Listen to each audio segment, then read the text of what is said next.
प्रकाश महाजन अमित ठाकरे यांच्या भेटीसाठी गेले आहेत। प्रकाश महाजन आणि अमित ठाकरेंची राजगड कार्यालयामध्ये भेट होती। प्रकाश महाजन यांनी उघडपणे नाराजी व्यक्त केली होती। नारायण राणे प्रकरणामध्ये पक्षाने मला साथ दिली नाही असं प्रकाश महाजन यांनी म्हटलं होतं। त्याचबरोबर पदाधिकाऱ्यांच्या इचलकरंजीमधल्या शिबिरामध्ये सुद्धा प्रकाश महाजन गेले नव्हते।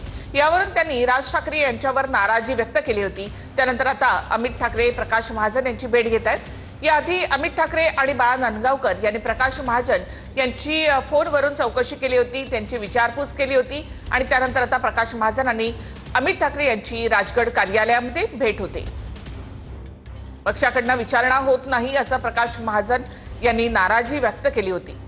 राणे प्रकरणामध्ये सुद्धा पक्षाने मला साथ दिली नाही असं प्रकाश महाजन यांनी म्हटलं। त्यानंतर आता प्रकाश महाजन यांची समजूत काढली जाते मनसेकडनं।